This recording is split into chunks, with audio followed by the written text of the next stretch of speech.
Hello, good morning. This is QTV This Morning. I am Ibrahim Abalde. Welcome back to your favorite morning program where we discuss a lot of things, the newspaper review, the African Code, and of course, we also invite guests in the studios to talk about the happenings and also help us review some of the stories on the newspapers. So wherever you're watching this program, we are broadcasting from the Gambia, the smiling coast of West Africa, and we are on the QCell Avenue. I am with Mam Nabuka. Good morning, Mam Nabu. How are you? I'm fine, thank you. Good morning, Balda. How are you? Good, good, good. We are okay. How is your morning? Really good, actually.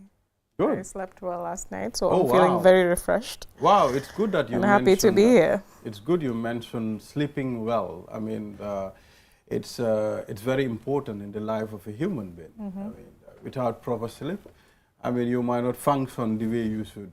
So it's important for us to take chill pills sometimes and relax, sleep very well. Yeah, so Mr. Momodu Mboj. Good morning, Mr. Mboj. Mr. Bale. How are you? Alhamdulillah. Good. We missed you on the show. I miss you too, Bale. Yeah. So it's good to have you back on the platform again. I'm glad to hear. I am pretty sure by the end of this segment, our viewers will learn a lot from this program. We'll have a nice discussion and we'll provide food for thought. You see, that's what I like doing. You sort of stimulate things, food for thought. I'm not going to sit here and sound like a guru. Or a teacher.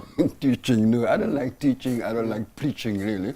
I like to stimulate things and people think for themselves. That's the way it should be. You might agree or not. I mean, there are young aspiring journalists out there watching this program, and some of them, you inspire them a lot because they will tell me in the street sometimes, I watch Mr. Mboj, I watch Ade, these people are very good, I like what they are doing. So they are learning from But you. you know, Balde, this is life. I was just thinking about something like this the other day. So it's like we are giving back when we were younger. Radio Gambia, Joy Coker, Edmund Thomas, Peter Gomez, Peter, Sol Njai. So we got so much from them.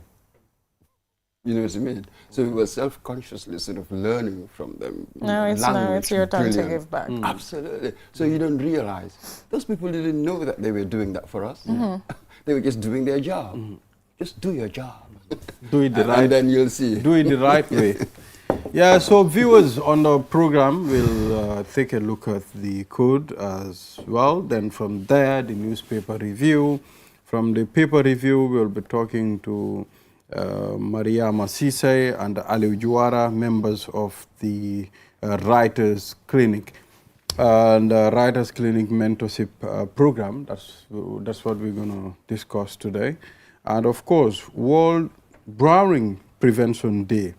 We'll be talking to Sankun Ture, Assistant Secretary, Red Dolphin Lifeguard, and Ibrahim Sinera. He is a rep from the Red Dolphin. So, Mam Nabu, please take us through the African code. So the African proverb we have today states, when spiders unite, they can tie up a lion.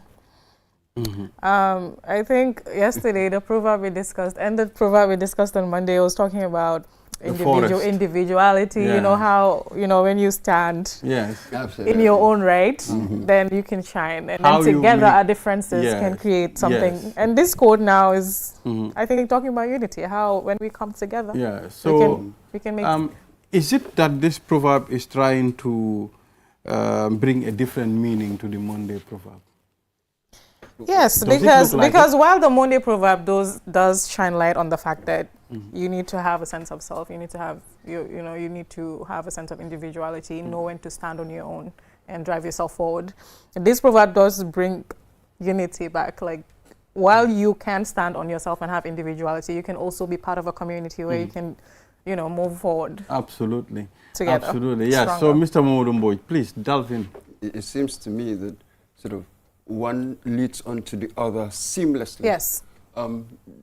The other day, I'm not sure whether I was here, but this proverb where it says, with the forest, when you look at the forest, well, individual trees standing on their own make up the forest. Yes. So when individuals are strong, that will make the group strong. That's really what this is saying. So this is why when you have many spiders, so each is an individual, but they've come together. So you have to deal with the individual first, I think. Then it will fit into the wider whole. So this is it. There is unity in strength. Yeah. We say that all the time. And this is really what we're saying here, that each little spider, small contributions can lead Make to a great whole. achievements. Yes. They can tie up a lion. But you need to have strong individuals. Imagine where all the individuals are weak. The That's collective, also that's true. it, the collective is going to be weak. Absolutely. See? So you don't want dependency too much for the sake of the whole. True. You know what I mean? Because the rest, the people you depend on, you're exhausting them. You know, you're really taking away so much from them. So we're really talking about the same thing, really. Yeah. It's important to stand on your own individually, I mean, to be independent on other things. But it's also very significant for us to unite as one people, especially when it comes to nation building. You understand? We speak in one voice, which is very difficult. Sometimes people cannot, everybody cannot speak in one voice at the same time. I mean, I think the proverb is talking about one needs to be independent. You understand? That's the Monday proverb. You need to be independent. But collectively, we need to unite as one as well. I think you're talking about nation building, and it brings me to, you know, the coalition that we had when we wanted Yes. Jammeh out of the country. I Change, think that's a perfect exactly. example of coming together with one voice and you going towards one specific goal. Exactly. So Yeah. it is doable. I'm Yeah. Absolutely. not sure about this one voice thing. I think that time there was one purpose. You see, we don't like one Monopoly. voice, monologue, monopoly, mono this, mono that. People like dialogue. Right. You cannot have a dynamic system where we are all the same. Divergence Views. brings in dynamism. So what you want is for us to be able to solve our problems amicably. Yeah. Conflicts must inevitably emerge. What do we say about the tongue and the teeth? Teeth, yeah. They live together. Once in a while, you accidentally bite your tongue. Conflict inevitably in any social relationships, conflict will sometimes emerge. That's not the issue. How do you solve it? That is really where the trick is. But to say, oh, let's stop conflict, let it not happen. Oh, please, you are whistling against the wind. How do you deal with it when it occurs? That is the trick of any society, really. Well, there are situations where an individual is required to stand alone, to be independent in what you're doing.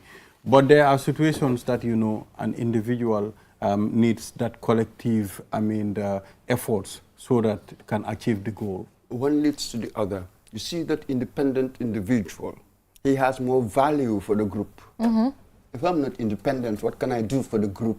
I'll just go and just spread out my dependency, like you're spreading out So some you want disease. to tell me if you are independent, you tend to take up responsibilities. Absolutely, that's when you can be of value to a group. I mean, Really. if you're independent and you do have critical thinking ability, you're able to think for yourself. I think that's a very significant part of it as Reasoning. well. True. Because if you can't reason, you can't critically think on your own. When you are part of a collective, what are you adding to it, really? Absolutely. You know, You'll it's be just more- like blindly following. More of a dependent. Yes, You you're still very dependent. So on it. one leads seamlessly into the other. Yes. They're like the But sort you of- know, Mr. Murumboy, we don't have to also forget there are people that, you know, they need that unification, they need that group so that at least they can be productive at some point. There are people that cannot do things by themselves. That's yes, what was it called? Self-efficacy. Yes. There's this term, I think. You called see, they are competent self-efficacy, when but they it's can't. yes. They yes. need to be given instructions and stuff like that. Yes, I sort of, I don't know, I sort of see that. But I see that as a failure of character. I have to say that. But yes, there are people like that. And maybe it would be some proportion of society where they're going to have to be pulled by the rest. maybe every society you have some that you'll have to just hold on to the others to But pull them my through. question I do really not is, know. once you I do don't not know. have that support anymore, what happens to you? What do you mean? Once you don't have that support anymore, once you don't have someone to lead you, give you instructions to help you move forward, you fall apart. Yes, So yes, you are right. So independent individuals make strong teams. Yeah. All right. Let's leave that to our viewers. Let them send in their comments and tell us what they think about the proverb. When spiders unite, they can tie up a lion. Absolutely. You know. So I mean, I believe that the bena bale du bale bena pepi bale du bale. It's the same, exactly. Yeah. Foog rek mu bëri balaa Yeah, moo bëri. yeah, no better. So Yeah. do not underestimate cooperation. Yes. But for me, what amazes me more is the power of cooperation. That's exactly that's what this is Yes, telling us. the power. Do not underestimate it. Yes. It can do anything. It can move mountains. Exactly. So viewers will acknowledge our sponsors. Then from there, we'll take a look at the stories on the newspapers. I have a very interesting story that I want to share. I've seen QTV post it, last night. That's the Nicaragua president who said there'll be no more election in their country. So we'll discuss that after the break. Biggest network with the cheapest tariff in the Gambia, and enjoy crystal clear calls and super fast internet at the cheapest tariff, only with QCell. Rush now and grab your free QCell SIM card today from any of our care centers near you. QCell, biggest network with the cheapest tariff. QCell Senior Boss. We innovate, others follow. In December 2026, Gambians head to the polls to choose a president, and history may hang in the balance. As the day draws near, every week, right up to Decision Day, QTV will lead the political conversation. And nobody breaks it down like QTV.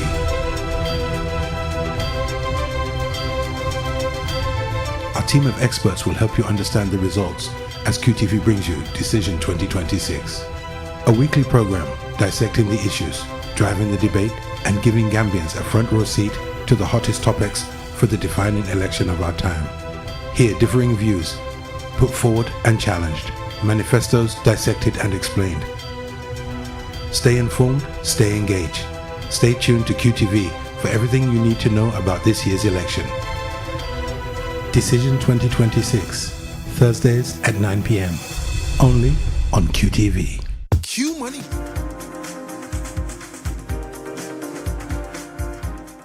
Welcome back from the break. This is QTV This Morning. I am Ibrahim Abalde. I'm with Mam Nabuka, and Mr. Momodu Mboj is our newspaper review guest. Let's start with the story of Nicaragua. Last night I've seen a post on QTV Facebook page that there will be no more elections in Nicaragua. I think he assumed power since 2007. yes.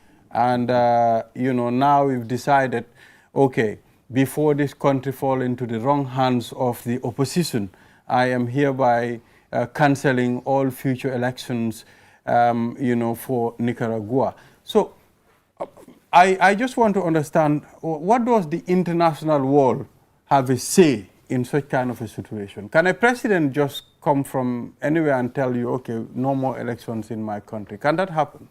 The funny thing is, he's been doing this for a while. In 2021, I think he jailed a lot of the oppositions that he had against them. And his wife is co-president. Oh. Yeah. Oh, wow. You see, it's a family venture then. So it's something that has been worsening over time. Yeah. And A lot of things are happening, Mam Nabuka. We've seen where presidents, appoint their family members as, vice president. We've seen their children taking over as chief of defense staff. We've seen all those things. So, Mr. Mboj, my point here is, does he have, that power just to stop elections from Nicaragua? Daniel Ortega, I have a suspicion that he doesn't. Well, it will be interesting what the pushback will be. He's 80 years old, and some people quite say old. that the wife is really running the administration. But you know, with these things, leaders, executives can come and make all pronouncements, take their decisions and the like. But it will depend on the political dynamic out there, because in the end, real power is with the people. Once they come out in their numbers, they will overwhelm you. So we will see what the reaction would be, what the pushback will be, really. But presidents, whoever, they take all sorts of decisions. But history has shown us that, look at what happens in the end. All the factors, as it were, all the currents, all the political currents come together and somehow defeat you. Yeah. I went, I mean, I was searching something to do with Nicaragua, and I realized they have a huge population, 6.7 to 7.1 million. That's not much. You know, comparing it to Gambia and Senegal. So you shouldn't be comparing us to anybody. We are the smallest on mainland Africa. Just don't compare us to any other.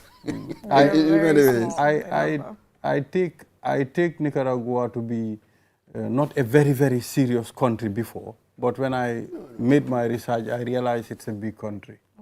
Yeah. So let's listen to what will happen, and if there, I mean, whether there will be an intervention. But first, intervention from where? Well, I mean, the political forces within. That's what I'm talking about. Well, reaction, maybe. You should call it. So Barrow, on the Point newspaper, Barrow calls for stronger democratic institutions as Gambia hosts historic conference. Yes, conference. Yes, so, I mean, the president is always calling for unification. I mean, let's unite as a country. Let us build our country. And it's like he's a very peaceful, tolerant person. That's an interesting one. Let's look at the tripartite conference first. This is a Commonwealth thing. Commonwealth. They call it the Latima House Principles. This was agreed, I think, in Abuja 2003. The tripartite here would mean the three arms of government. Government, yeah. You know, so you're going to have the judiciary, emphasizing on the independence of the judiciary, emphasizing on the authority of the legislature, and the accountability of the executive. Yeah. So when you apply it here, what do you see? That's actually like a lot of the discussions that came out when this was, the news was everywhere, was people saying, what is being done outside of making these declarations? Like, what are we seeing? What policy steps are we seeing that is showing action instead of just words, just declarations in these conferences? Absolutely. When we talk about, for instance, let's break the whole stuff down. Independence of the judiciary. What do we see? You know, just by sort of the decisions that yes, we're making. We've seen recently how independent the judiciary is. I mean, yeah. Yes. Then let's move on. Authority of the legislature. What happens to their recommendations? And you know, that sort of thing. Yeah. Sort of, are they really holding the people they're supposed to hold, particularly the executive, to account in the way that, you know, that's effective, as it were? Yeah. That's another question. You have to look into that. The executive, is it taking accountability? You know? So you have to look at each arm seriously, and then you evaluate, you know, performance, as it were. This meeting, 22nd to 24th, well, hopefully this will remind us of, you know what I mean, certain things, certain principles, and we know how to judge, you know. So how far, how much do we measure up to the principles and standards established by this Latima House Principles? So that's a debate, I suspect, for another time. A very interesting story here. Currently going to court by the name Kanimang on the 68 million MECA visa trial. I mean, allegedly, I mean, he scammed a lot of people, and took over 68 million dollars from them, with the promise of getting them to Makkatul Mukarrama for Hajj. So unfortunately, it didn't go that way. So the man has been arrested. He's already in custody and going to court. Interestingly, the Kanifing Magistrate Court, when the proceedings are happening, or when there is a trial, that day you will see everybody will go there. All his victims, I mean, will go, and they'll be holding placards, I mean, calling his name, sometimes push and pull at the court. So I think people need to be very aware of people telling you, give me this, and I will take you, without going through the right process. Someone coming from nowhere, I mean, make a background check, you understand? Let the individual know, okay, this is authentic or not authentic. Well, in an ideal world, I suppose, that's how people are supposed to behave. But we don't do that, do we? It's just word of mouth. In fact, in most of our transactions, we are quite informal. So let us be fair with people. Generally, this happens. It's just unfortunate that you're always going to have scammers. Some might be able to sort of escape, not to fall for it, but you will have others who would fall for it. So I do not necessarily see the victims of, I don't know. And really, the level of awareness doesn't really match up compared to how sophisticated scammers are. Not really, yeah. The scammers, they can scam anybody. It was just unfortunate, and maybe this is a lesson for us to be more aware, you know what I mean, about things. But unfortunately, there will always be scammers, and then there will always be victims, unfortunately. This is what we've seen in life. Hopefully the law takes its course and consequences. Absolutely. That's exactly now, in the end, this is what we have. The law for some kind of justice. This is really what we have. When it works well, absolutely. Provide some sort of relief to the victim. That's it. But let's move on. I mean, the Minister of Sports, Honorable Bakari Baji, said Mayor must prove himself before eyeing presidency. Baji tells Bensouda. We expect it from Bakari Baji to Bensouda. It's a political statement at some point. These are things that we'll be seeing all the time. Proof what? Maybe the way he runs KMC. Is KMC getting that right development that he promised them before his election? I do not know. One has to actually do the work, get the stats, look at the situation. We need to get the facts first, not just simply impressions. Yes, right now you're going to have this politicking, as it were, going on. So we should be careful not to fall for anything. You know what I mean? Whatever you assert, we're going to look into the details. And such terms as you must prove yourself or you must prove that, well, this is how politicians talk. We shouldn't get too much involved into that. Let them say whatever. I was going to say that because I've noticed, like, a lot of, especially with the upcoming elections, we write a lot on statements, expressions, opinions, but we don't really delve deep into researching, oh, is this true? Why is this the case? We're just carried along by the emotion of the headline instead of just seeing it as just a puff. It's a political puff. So if you want to get into the details, how do we evaluate his performance? Now, let's do it systematically, you know what I mean? Let's get into the details and the pros and cons. We will lay everything on the table. So we should be careful when politicians talk, how we interpret what they say. Yeah, so let's move on. The Foroya newspaper. I mean, very interesting headline here. Lalo Baji of Somita claims ownership of Kanau village. Owning a whole village. How many compounds? The whole village? A whole village. How many compounds should a village have? Well, I don't know, just a few. It depends from a hamlet, from 2 or 3 to wherever. But this one looks like a big village, yeah? But in our society, when you go back far enough, you had individuals who would start a settlement really. You had pioneers, and then gradually that settlement Expanded. expands into something else. So historically, this is not unusual. Here, the question will be, is it true? Either there are records or there are people we can talk to. So he just claims, it's just a claim. So for us, we'll ask, is it true that he owns it? Then we get into the details and find out. But, like, This is just what he just I said. want, But it's yeah. not unusual for individuals to start settlements, will become villages later on.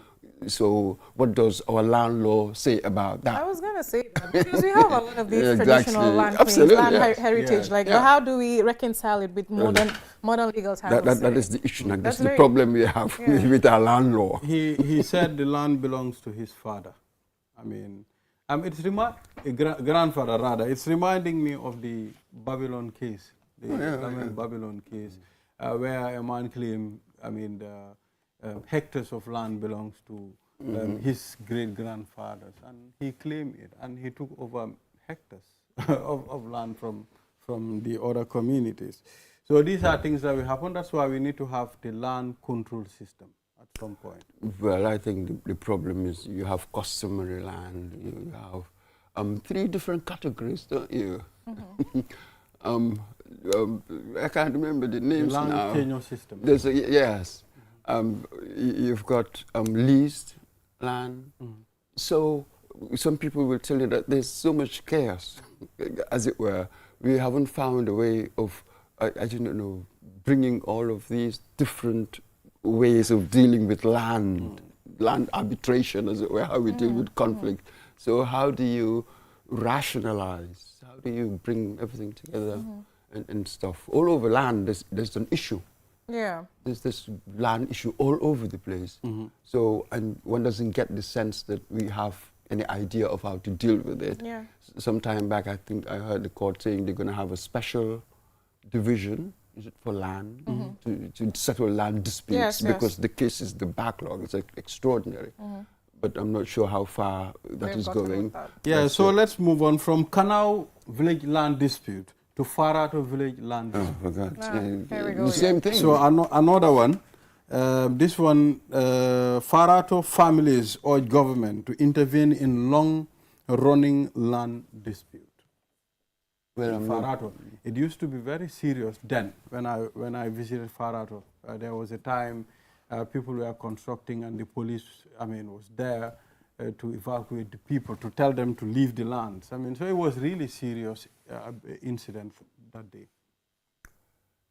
So, what's going on there? Who is claiming what against whom? That's what I want to know. So you got to know who is claiming what against whom. Because, well, if it is government and individuals, well, I can understand there. Somebody appealing to government to do whatever because they are involved.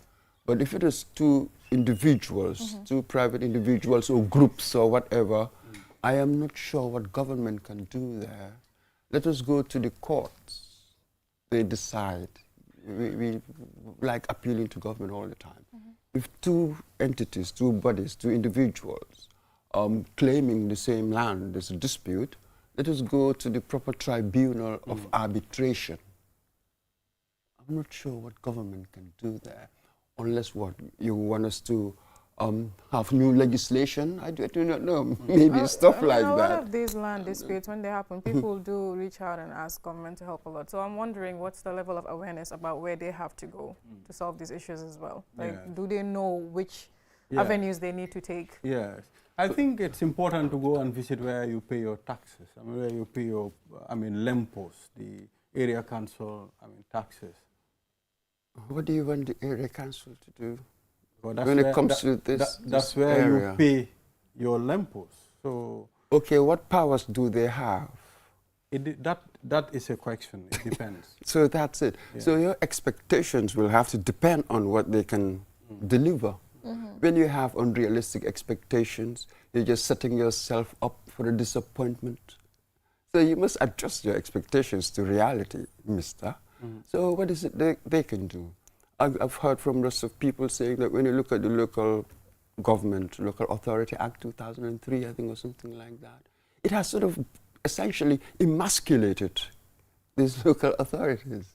There's really not much they can do when it comes to as far as the legislation goes.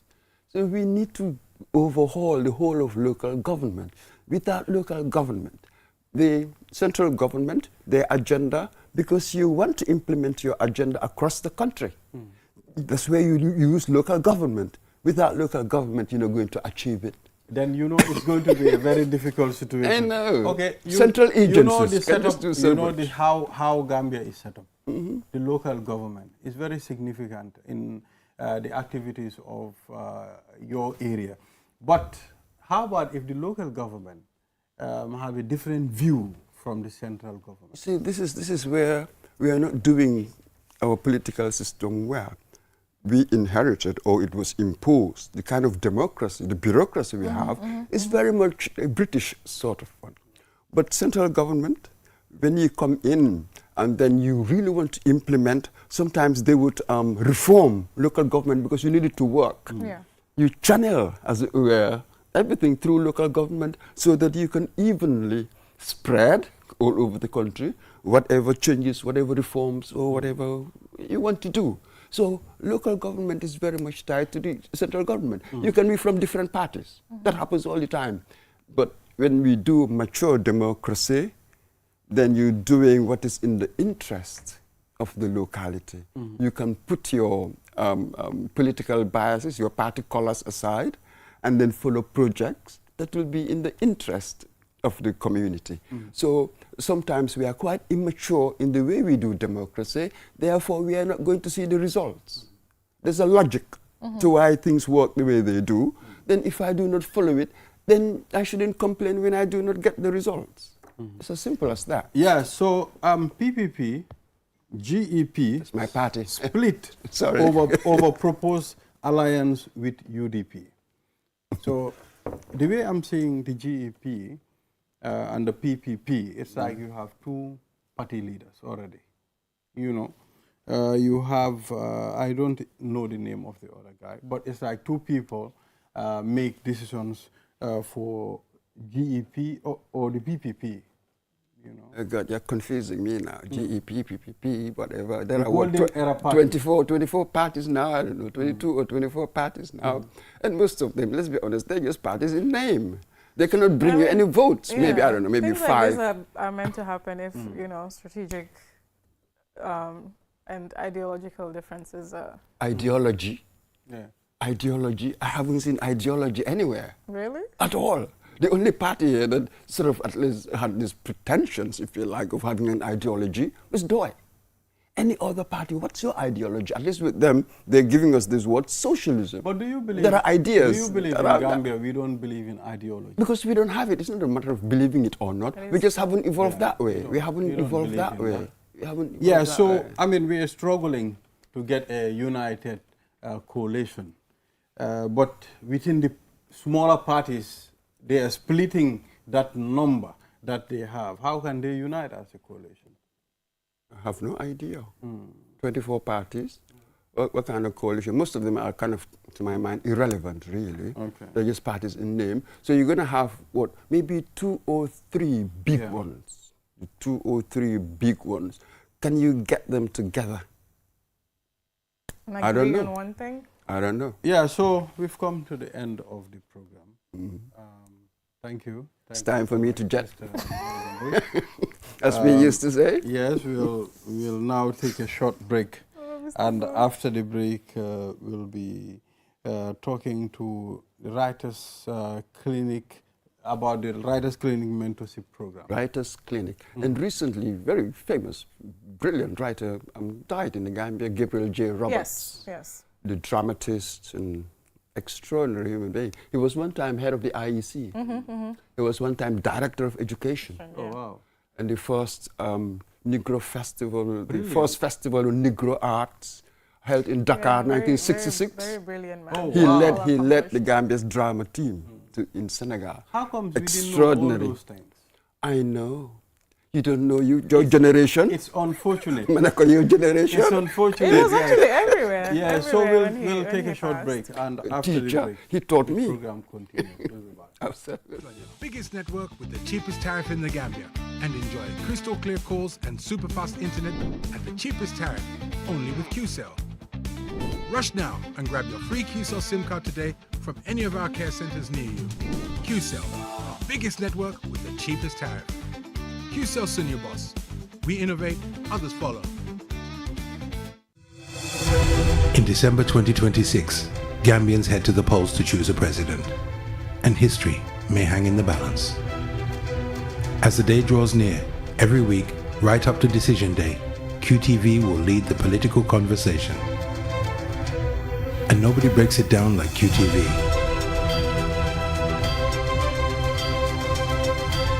Our team of experts will help you understand the results as QTV brings you Decision 2026. A weekly program dissecting the issues, driving the debate, and giving Gambians a front row seat to the hottest topics for the defining election of our time. Hear differing views, put forward and challenged, manifestos dissected and explained. Stay informed, stay engaged. Stay tuned to QTV for everything you need to know about this year's election. Decision 2026, Thursdays at 9 p.m. Only on QTV. Q Money is changing the game with mobile money payments. Now, you can pay your QCell mobile broadband plan faster, easier, and way more convenient with your Q Money wallet. Just open the Q Money app or dial *323#. Select option 4 to buy or pay your broadband plan in seconds. No stress, no lines, no last-minute panic. Whether you're streaming your favorite shows, browsing the web, or working from home, stay connected without missing a beat. Stay connected the easy way with QMoney's QCell mobile broadband payments anytime, anywhere. For more information, call customer care on 133. QMoney, Senior Carpet. Terms and conditions apply. In today's world, speed matters, but slow internet can hold you back. Now, the future of connectivity has arrived in the Gambia. QCell's Q-Fiber, ultra-fast, ultra-reliable internet designed for the way you live. Stream your favorite shows without buffering. Power your business with seamless video calls. Study, work, and play online like never before. From homes to businesses, QCell Fiber is connecting the Gambia to the future. QCell's Q-Fiber. Get connected today. Call 145 or 300-3779. QCell. We innovate, others follow. QCell, the fastest growing network in the Gambia, now presents to you the eSIM.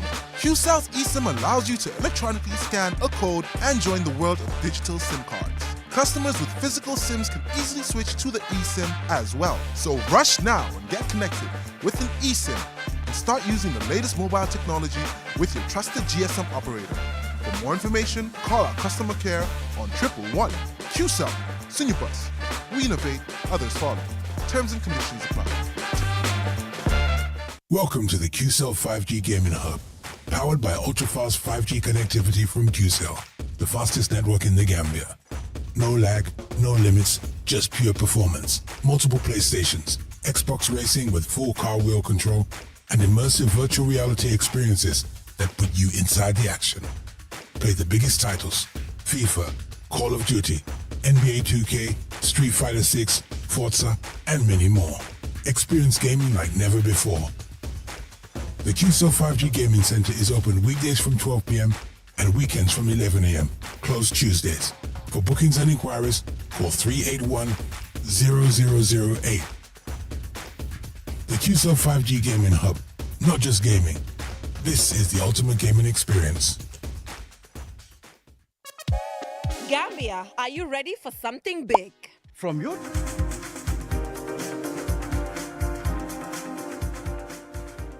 Welcome back. This is QTV This Morning. I am Ibrahim Abalde from that newspaper review there, Mam Nabuka, with Mr. Momodu Mboj. Yeah. You know, we enjoyed that session with him. It was a very fruitful Mr. discussion. Mboj is always amazing to chat with. Yeah, so now we'll be talking to the team from the Writers Clinic, and there'll be a mentorship program. We have Maria Masise, Assistant Communication Officer, Writers Clinic, and Aliu Juara, member of the Secretariat Writers Clinic. Gentlemen and lady, welcome to QTV This Morning. Thank you. Yes. So, I mean, let's start. What is this whole Writers Clinic mentorship program about? But first, let's delve into what the Writers Clinic is. Right. Thank you very much, Mr. Balde, for having us on this program. Writers Clinic basically is a youth-led mentorship organization that's non-profit making organization. Okay, and what it does basically is to empower young people, young Gambians, on the on writing as a discipline, trying to equip them to become proficient, and then trying to enhance their professional experience at their different workplaces. Yeah, that's what it does. Interesting, Ma'am Nabo. I know you will love that, Ma'am Nabo. I love it because I've been ever since I was very young. I loved reading and writing. I think still to this day, it's one of the things that I gravitate towards the most. And I think giving young people in the Gambia the opportunity to explore that is amazing. And I think you guys started in 2022. I read up, and this is your 4th cohort that you're hosting. So how has it been like since you started till now, getting to recruit young Gambians to be part of this, and what changes have happened from the 1st cohort till now? All right. Like it usually is, foundations of everything usually are a crusade to to go through. However, from its inception, Writers Clinic operates on an annual basis. It's an annual mentorship program. So every year, what happens is we admit a new set of mentees, train them through the process. Usually it's not up to the 12 months, 6 months, 9 months, there and there, right? So after the end of the period, then we graduate those ones, take another period of break, trying to put things in order, and then from there we admit another set of students again, or mentees. That's what basically Writers Clinic does. And from then, from the onset to now, we've annually been graduating dozens of students, so in progress. Yeah. So what do these mentorship programs entail? What kind of skills or knowledge are you instilling in these students? Well, we teach them public speaking. Okay. We also teach them poetry. It depends. Concept note writing, report writing. It is a very wide range, but we make sure to specialize on the key things that are very essential in teaching them. But recently we have added 4 new things, which is AI literacy, because we know we live in a generation where AI is slowly taking over. True. Yeah, so it's very important that we teach them on how to utilize it without making sure that it kind of dims their skill. We are also working on teaching them intellectual property right, because sometimes as creatives we work in a field where our works are often stolen without proper, you know how it is. So we need to know how to protect our intellectual rights. We are also working on teaching them emails and also Google Drive, yeah, and also personal branding, social media and all that. Yeah. So like for some of them, like when they graduate, obviously there might be some of them that want to get into to publishing books. Sure. Sometimes that's very difficult having the avenues to do that. Do you also like kind of help them know which paths they can take if they do want to write a book and publish? Sure, we do. We have amazing writers, because we often employ writers that are already published books or something like that. Okay. So they will be taken through the due processes. Okay. Interesting. Yeah. So how are they selected, these participants? It's a rigorous process, because the first thing we do is we roll out Google form, usually online, and when we roll out the Google form, interested participants will apply. Upon application, applications are reviewed. From there, usually we have either an interview or so, depending on how competitive the process is. Yes, but this time around we had no interview. Yeah. Okay. So is there, you did mention that it's a non-profit organization. Are there like some challenges that you face? Yes, we face challenges, and the first challenge basically would be trying to put our house in order from one program to another, because it's completely non-fundraising, okay, not profit making. So what happens is most of the things that we do come from our own finances as executive members of the organization. So after one period, we'll have to take a break, try to put our house in order, raise funds again for another one, because usually what mentees pay for the program itself is very insignificant looking at the cost we Okay. incur. We have both indoor and outdoor activities as well, where we sometimes go to the beach side, take the mentees on open sessions, discussion, invite, influential people, good public speakers around the country to take them through certain activities. So usually most of those costs are borne by the coordinators themselves. That's one thing to consider as a challenge. And the second thing is most of the time the programs are conducted on weekends, and in most cases on Sundays, which is usually the time that should be preserved for family issues and so on, because most of us are working, and considering the fact that this is non-paid and you have to sometimes chip out of your own comfort zone to make sure you are out there to help people that you somehow feel like need a tap on the back in one way or the other to excel in their professional lives, that sometimes is a challenge. And the other thing is the branding and the media aspect, because Writers Clinic is not that organization that looks for social media uploads and so on. We do our activities, we help empower the young people, and at the end of the day, they are equipped and they excel in their various aspects of lives. Yeah. So let's talk about the duration of this training. Right. How long is the training? Okay. Yeah, it's a 6-month long training. Okay. So we do it weekly, maybe 3 hours a week. By maybe Sundays mostly. We do it on Sundays or weekends, Saturdays, Sundays, and the sessions last for 3 hours. Yeah. So Mr. Juara, I would like to know, because this, you said it was formed in 2022, right? 2021, 2022. Right. Okay, what can you look back and say, okay, we've achieved this? We would like to know that. Okay. The first great achievement we would make is, we would be proud of, is to say we've graduated at least 60 to 100 students. Wow.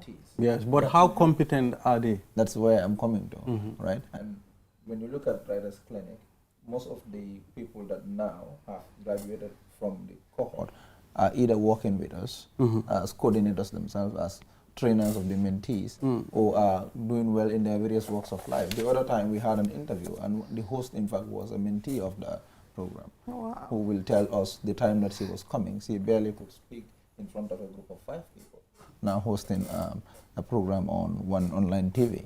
So that's a progress that is very eminent. And most of those people, when they are done, they are going out there to impact a lot of lives. This time around, we're even thinking of integrating another thing. Again, that's trying to identify certain SDGs where mentees will be given project works to go and develop on them, go on communal, projects and so on. We're thinking of some of those things. So those will be very apparent things that people will I was going to ask you that question, whether outside of the mentorship programs, do you guys engage in any other activities that do help these writers or readers? And my other question was going to come, part of the challenges, outside of the institution, looking at Gambia's reading and writing culture, what has been the most adamant challenge that you've noticed among young people? One of them is commitment. Young people, I am afraid to say this on the media. No, it's fine, it's fine. Yes, our age category most of the time are very lazy when it comes to, some of these things. Because what happens is we want immediate benefit of most of the things we engage on. Okay, I am engaging in one thing, I want an immediate return. And sometimes some of these things don't come that way. Writing is a process. It's a process, right? It's not something that gives you a product. Okay, it's a process that you undergo. So when we tell people to come and partake in most of these things, along the line they give up, because with Writers Clinic the process is very tedious, it's very rigorous. Okay, there was a time, last mentorship program, we had about 50 or so participants. All right, but at the end of the day we graduated only 12. Right, because some of them could not keep up the standard, they could not keep up with the pace, so they had to fall short along the line because of how intensive it is. So let's talk about the mentors. How qualified, are the mentors? Because you need people with adequate knowledge to be able to guide the young ones. What is their qualification to mentor, and who asked them to even mentor? Yes. All right. Yes. That's a very interesting question, and I'm very happy you asked this question, because the least among all the mentors would be graduates of the Gambia College, either higher teacher certificate or advanced diploma. Okay. The list of all the mentors. That means already they are certified nationally to teach people because they graduated from the Gambia College. And most of them are BSc holders, some writers, some had been secretaries general of renowned associations around the country. Like I'll take myself as an example, and I'm among the youngest among them. When you look at the experience here, okay. I have made a publication. I've written a book, published one, the other one on the pipeline, and I have been Secretary General of Ecomansa, that is at the University of the Gambia School of Business and Public Admin. It's a famous name. Okay, good.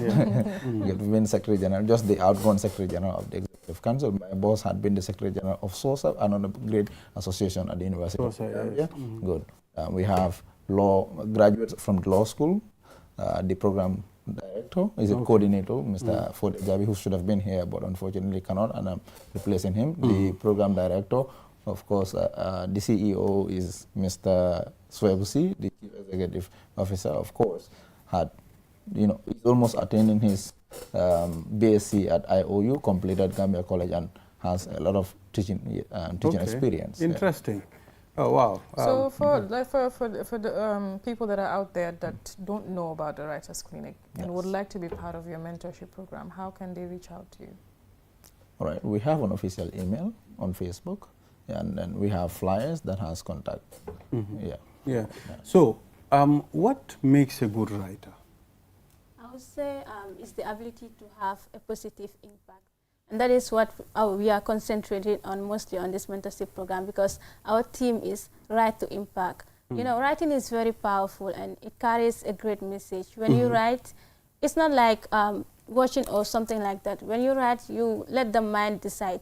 So it's very important to know what you give out to people and how do you conceive it. So it's very important to write positively and, of course, write in the right manner.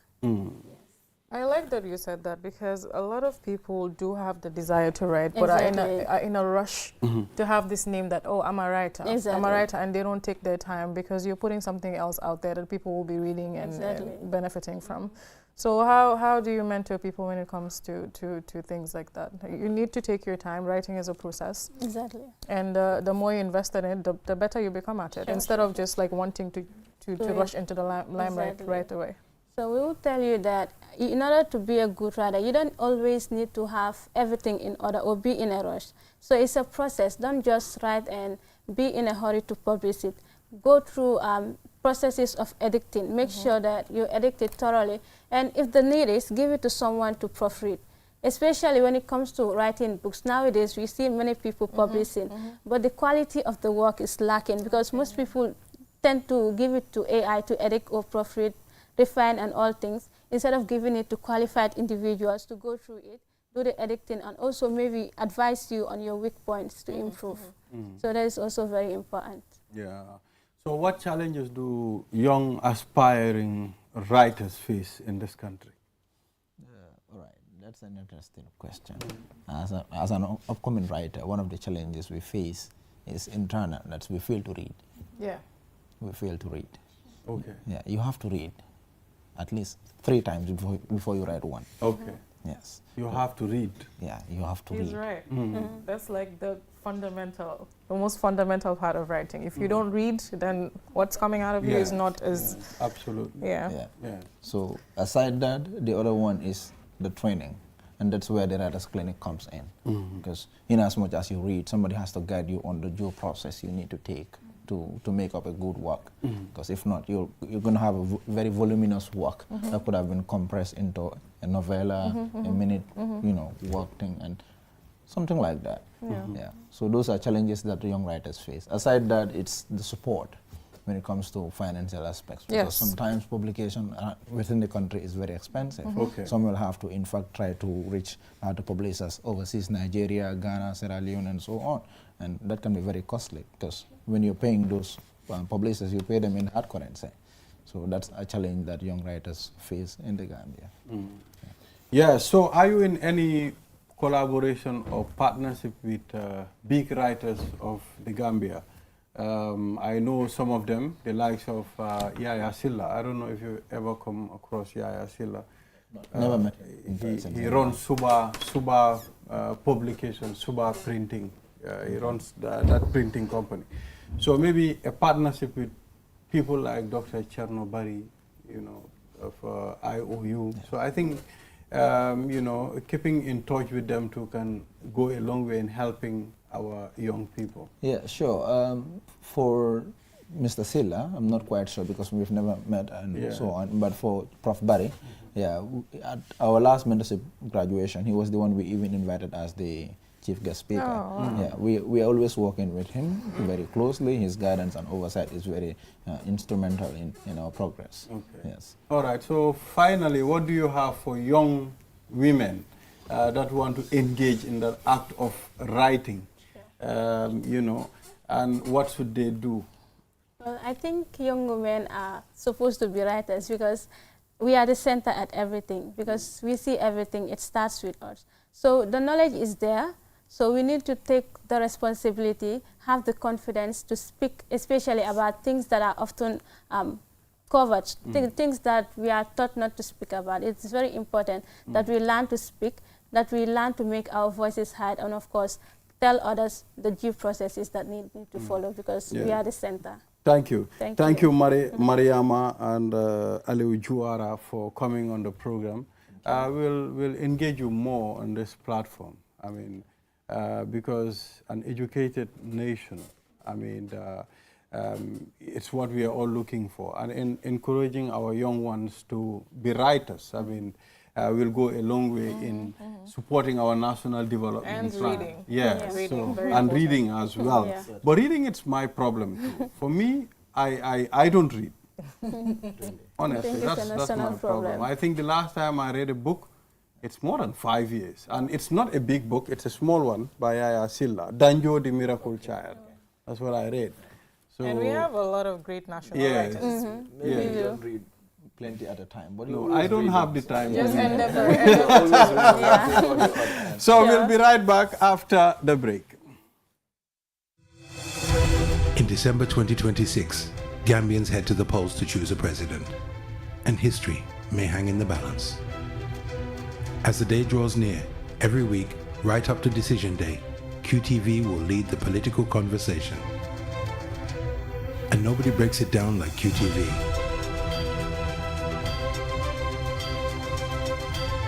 Our team of experts will help you understand the results as QTV brings you Decision 2026.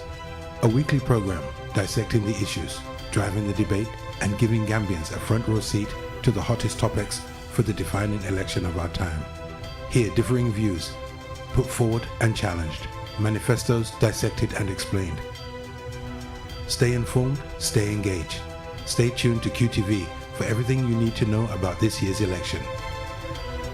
Decision 2026, Thursdays at 9 p.m. Only on QTV. Q Money is changing the game with mobile money payments.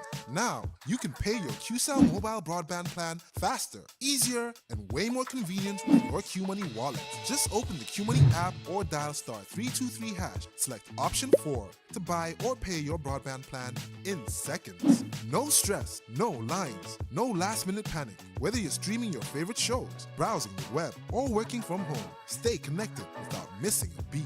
Stay connected the easy way with QMoney's QCell mobile broadband payments anytime, anywhere. For more information, call customer care on 133. QMoney, Senior Carpet. Terms and conditions apply. In today's world, speed matters, but slow internet can hold you back. Now, the future of connectivity has arrived in the Gambia.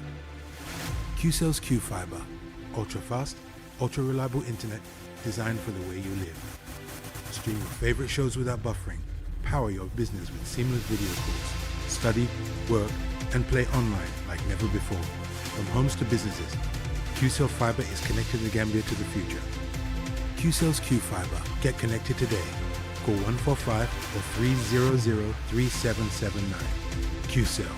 We innovate, others follow. QCell, the fastest growing network in the Gambia, now presents to you the eSIM. QCell's eSIM allows you to electronically scan a code and join the world of digital SIM cards. Customers with physical SIMs can easily switch to the eSIM as well. So rush now and get connected with an eSIM and start using the latest mobile technology with your trusted GSM operator. For more information, call our customer care on 111. QCell, Sinubus. We innovate, others follow. Terms and conditions apply. Welcome to the QCell 5G Gaming Hub, powered by ultra-fast 5G connectivity from QCell, the fastest network in the Gambia. No lag, no limits, just pure performance. Multiple PlayStations, Xbox racing with full car wheel control, and immersive virtual reality experiences that put you inside the action. Play the biggest titles: FIFA, Call of Duty, NBA 2K, Street Fighter 6, Forza, and many more. Experience gaming like never before. The QCell 5G Gaming Center is open weekdays from 12 p.m. and weekends from 11 a.m. Closed Tuesdays. For bookings and inquiries, call 381-0008. The QCell 5G Gaming Hub. Not just gaming. This is the ultimate gaming experience. Gambia, are you ready for something big? From your trusted GSM operator, QCell.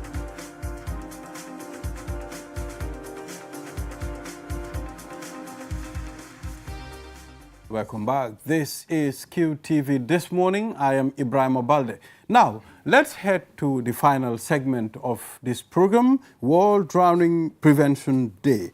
We have Sankung Toure, Assistant Secretary, Red Dolphin Lifeguard, and Ibrahim Sinera, Lifeguard, Red Dolphin Lifeguard. And of course, it's important for us to talk about this because we've been hearing incidents of drowning. I mean, for the past years. And the Red Dolphin have been doing a wonderful job as well. I mean, to help prevent and also teach people when to and not to swim. So, di leen jaajëfal mbokk yi dinañ waxtaan ak ñoo xam ne ñoo nekk Red Dolphin Lifeguards yi. Dafa am solo ndaxte tey gis nañ xale yu bëri dañoo dem si géej bi te am na ñoo xam ne ñu ngi fa pour gis ne aar nañ xale yooyu ak ñuy jëfandikoo géej bi kon maam na bu dafa am solo ñu waxtaan ak gaay welcome si platform bi. Yeah, so tur bi Sankun Toure. Sankun Toure, yeah? Assistant Secretary of Red Dolphin Lifeguard. Okay, bro. My name is Ibrahim Sinera. Sinera. Red Dolphin Lifeguard member. Okay, yow Sarahule nga. Wow. Sarahule boy lifeguard Sarahule. Sarahule tay dañ jog de maam na. Yep train. Yow demuloo Gambi Sara o Sabi. Nga dem si àll bi. Okay, all right. On a serious note. Mën nañu commencer rek nga ñu Red Dolphin lan ngeen dee def yéen seen liggéey lan la pour ñuy seetaan ñu mën a nte diam la ni mandi ka kala no rami. Maybe ate safani suru akala o English. Okay. English. Okay, it's fine. Ndola dogo mu ka bembe badal na doko menti wala mu bala ka mol tanka bala masi bola no. Because ba masi bo soto ba kelen. Ni ma long ikata jele eteke ku bukalo mune mala masi bo. So ndolbe jele pour ni mol nata pour ka fo ko nyante ene kala flako nyine min flako nyine fo no. Okay. Wato me nyanta kadungani wato me manyana kadung. Wala nan tolbe badala wala mun na do ko ti badala no. Exactly. Buying koya fo nyameng wati dol is a flag o ya beloring ya wuleri okeje. Do bi jere ya color nyin change to white camera. No, green. Green, okay. And yellow. How munemo ti? Green wala mu babe tenkundine na trace swim no for banjul. Emang problem so na trace swimming no okay. Okay. It's a swim no anywhere you feel like to go, you know. Okay. As far as you can. Na tra yellow letter yellow mu abe middle le ama abe sembo so la man sembo so. Ni man ka strong swimati sina no le foteto wala kumbali ngoto lo ikana tambi wala you know because ni tambi da wala jese muta no le because as strong tele demanding. Ni red taraje wala mu you know it's no go area. Exactly. So na trebe dunna fana isa dunno pour je singo ma yefinti wala mu red la fenkoti.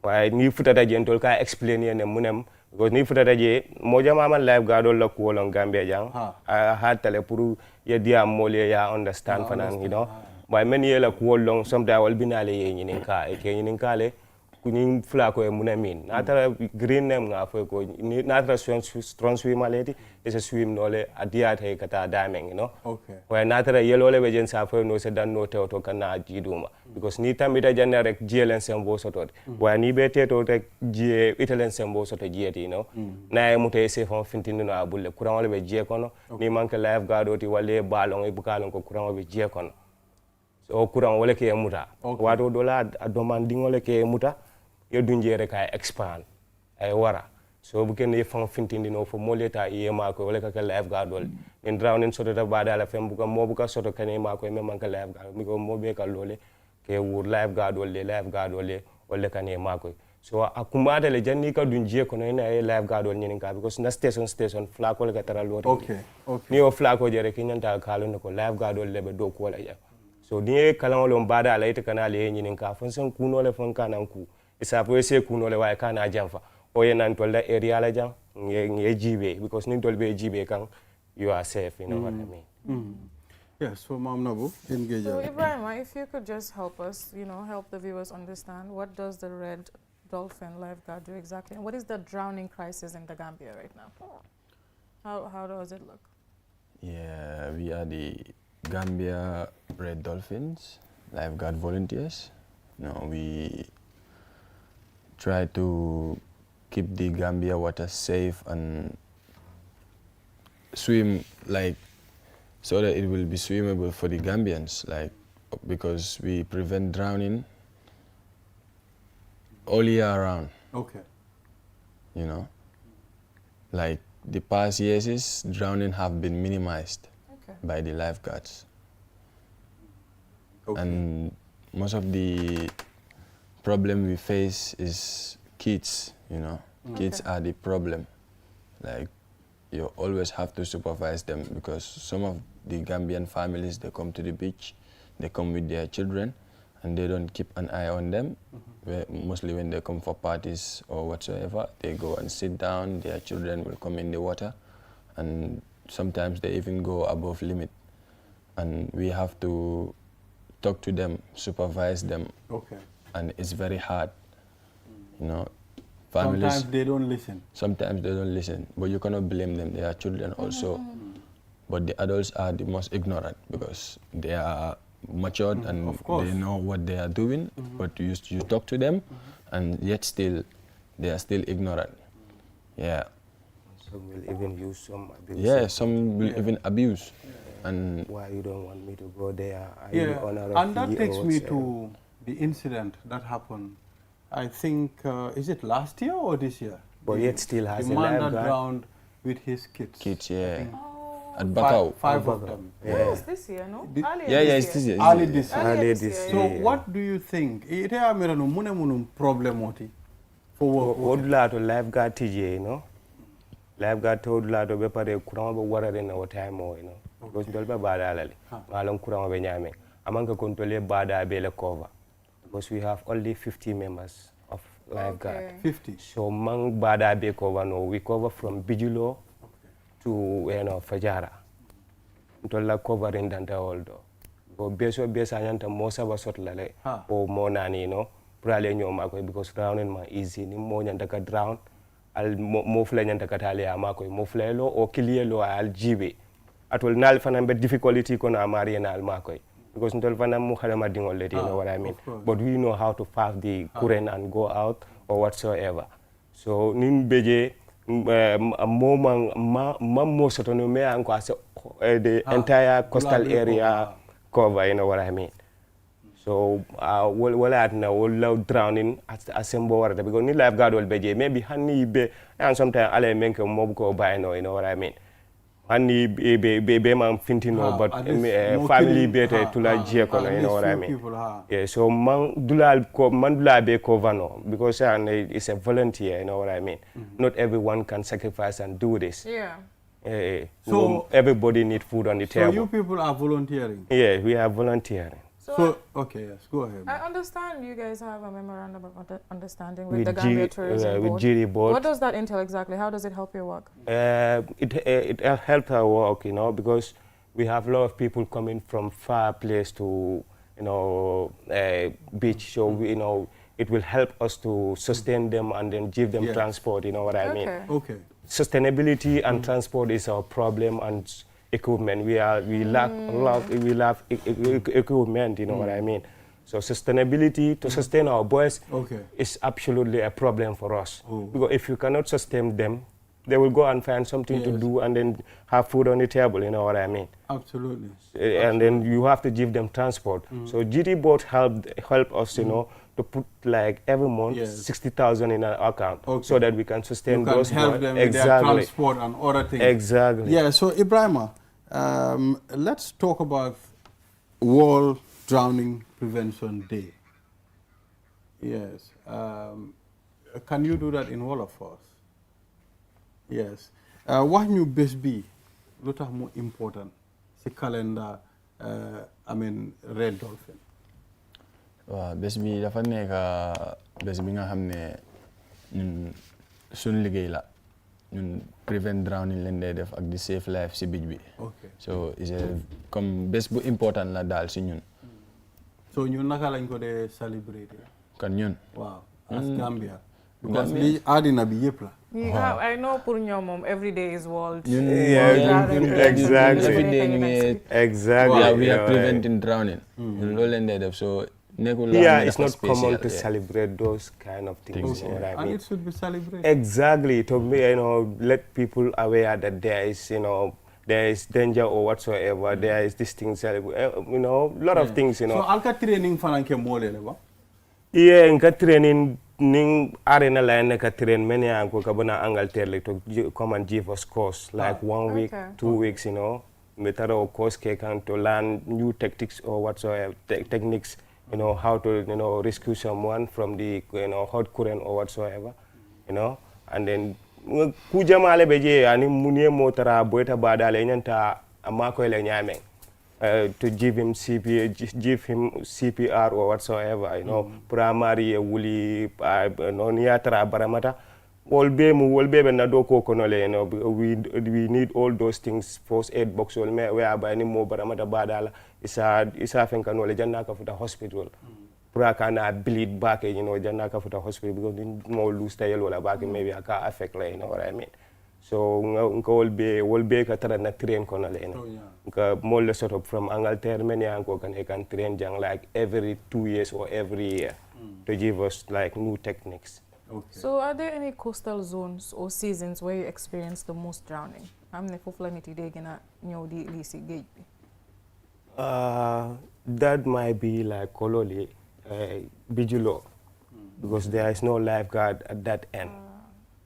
But from those, lifeguard also to Diamond Kanafo, you know, Fajara, drowning because soto, because drowning because soto jele, but all the time America fintili.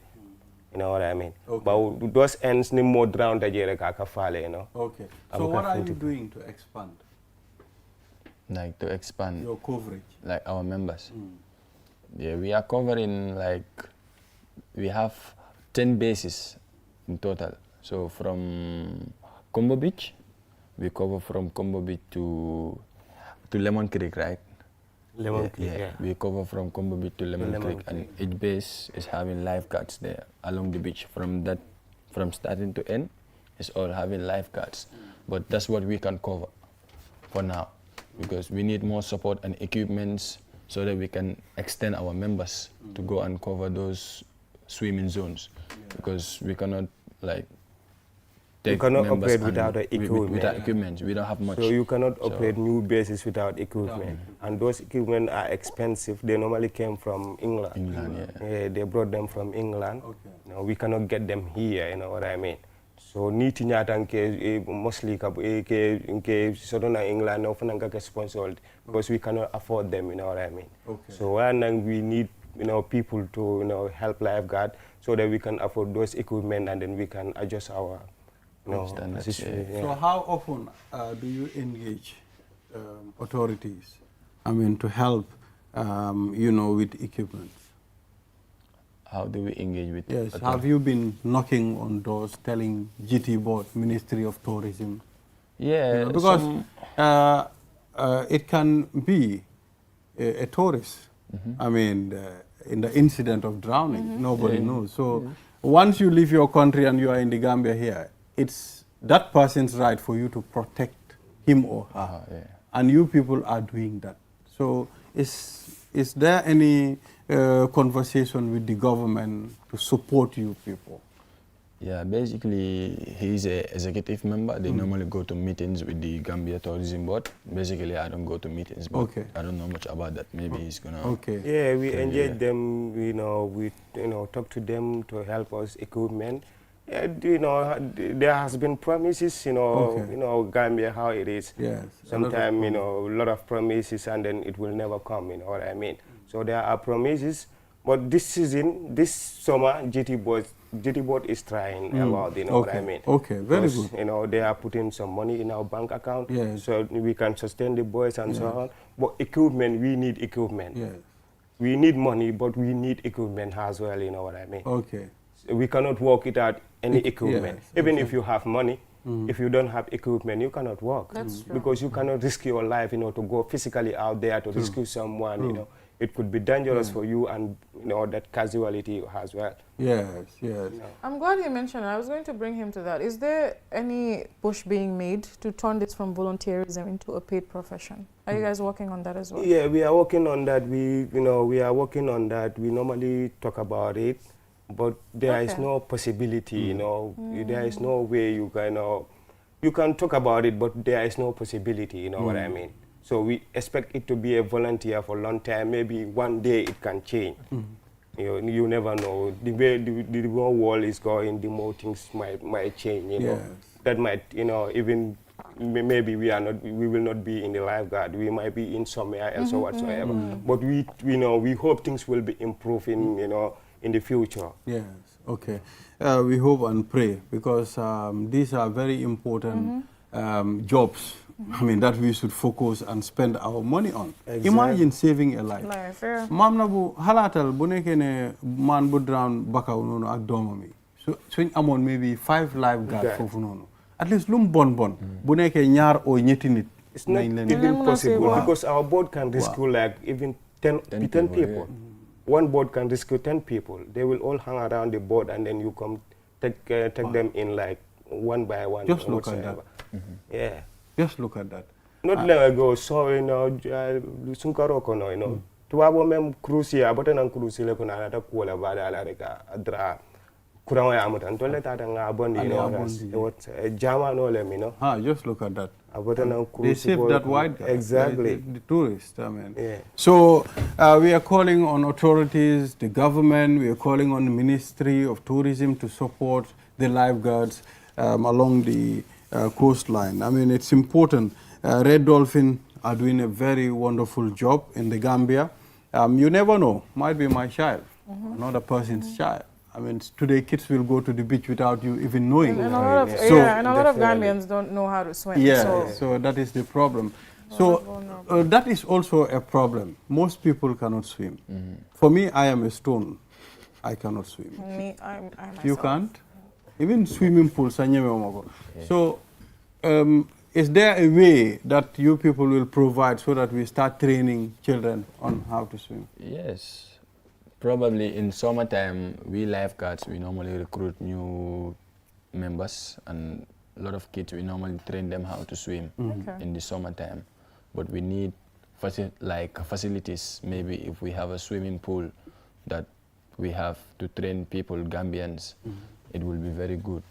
But we lack all of that. We only have the sea here. Okay. We only train people in the sea. In the sea, which is very dangerous. That seems to be a challenge. You guys have a lot of initiatives and things you want to do, but equipment, facilities are lacking. Are lacking, yeah. We need all of that. Okay. Yeah. All right. So thank you very much, gentlemen, for talking to us on QTV this morning. I believe people are watching and they've heard what you said, and there'll be an intervention, inshallah. Yeah. So, Ma'am Nabu, we've come to the end of this segment, this program. Thank you for coming. Yes. Thank you. So viewers will be back here again next week on another edition of QTV This Morning. Enjoy the rest of our programs and bye-bye.